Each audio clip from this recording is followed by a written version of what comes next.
और जिसको समझ में आ गया कि ब्रह्मांड बहुत बड़ा है, उसे किस बात का घमंड होगा? वो खुद को क्यों सीरियसली लेगा? कायदे की बात है कि मुझ में और धूल के एक कण में अंतर इतना कम है, पर वो देखने के लिए मेरी नजर नहीं चाहिए, इस पूरे ब्रह्मांड को समझने वाली नजर चाहिए। अभी खेल के देख लीजिए, मेरी क्या हैसियत है? अगर मैं अपनी, जो मेरी है वो आपकी भी वही है, सबकी वही है बेसिकली, है ना, सिर्फ मेरी नहीं, किसी की बात कर लें, हमारी क्या हैसियत है अगर ईमानदारी से सोचें? इस दुनिया को बने हुए माना जाता है कि 1400 करोड़ साल हो चुके हैं, बिग बैंग हुए।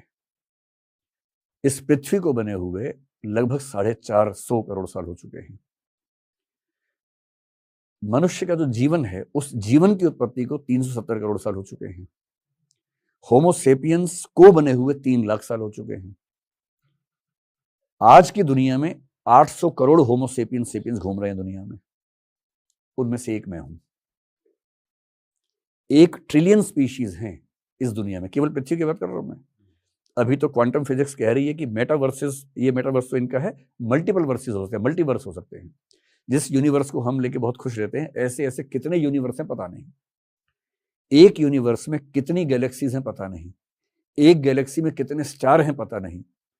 उसमें से एक गैलेक्सी मिल्की वे के एक स्टार, सूर्य के 9 ग्रहों में से एक ग्रह, पृथ्वी के 200 देशों में से एक देश की 1 ट्रिलियन स्पीशीज में से होमो सेपियंस के 140 करोड़ में से एक मैं हूं। मैं खुद को कितना सीरियसली लूं? मतलब मेरे होने से क्या हो जाएगा और मेरे न होने से क्या रुक जाएगा? ये तो है तथ्य, ये तो है सत्य। सत्य थोड़ा कड़वा होता है, झेलना मुश्किल होता है। फिलॉसफी पढ़ने का मजा ये है कि आपको सत्य झेलने के लिए तैयार कर देती है, और मैं अपने इस सत्य से सहज हो गया हूं। मैं बड़े रेफरेंसेस देता हूँ फिलोसफर से, क्योंकि मैंने उनको पढ़ के ही सीखा है। कभी मौका मिले तो एक जर्मन फिलोसफर थे 19th सेंचुरी में, किरकेगार्ड नाम था, सोरेन किरकेगार्ड। बड़े गहरे चिंतक थे, हीगल के समकालीन थे, हीगल के विरोधी थे। उन्होंने कहा कि जब आप बुद्धि से चीजों को समझने का प्रयास करेंगे तो आपको केवल अनिश्चितता हाथ लगेगी।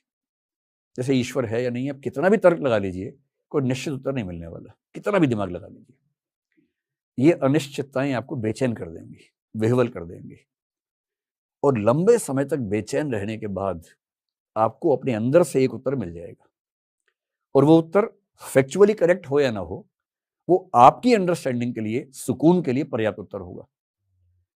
इस प्रोसेस में जब मुझे पहली बार पता लगा कि मेरी कोई हैसियत है नहीं, क्योंकि मैं भी जब 20-22 की उम्र में था, मुझे लगता था कि मतलब दुनिया के इतिहास में 2 ही चरण हैं, एक मुझसे पहले, एक मेरे बाद, मैं सेंटर में हूँ। ऐसा कॉन्फिडेंस रहता ही था, सच में रहता था। मैं कविताएं ऐसी लिखता था गंदी गंदी उस समय, जो मतलब इस भाव में थी, मेरा वर्तमान भविष्य में इतिहास बनेगा, ऐसा मैं लिखता था। मुझे लगता था कि मैं पता नहीं क्या चीज हूं।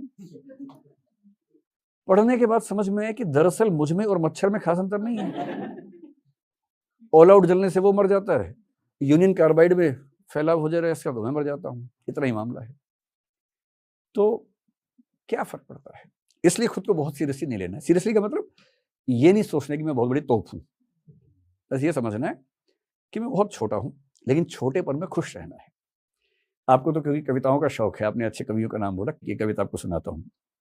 1950s-60s में एक कंसेप्ट चला डीह्यूमनाइजेशन का, सार्त्र से प्रभावित होकर लोगों को ये रियलाइज होने लगा कि हम बहुत छोटे हैं, हमारी कोई हैसियत नहीं है। लघु मानववाद कहते हैं इसको।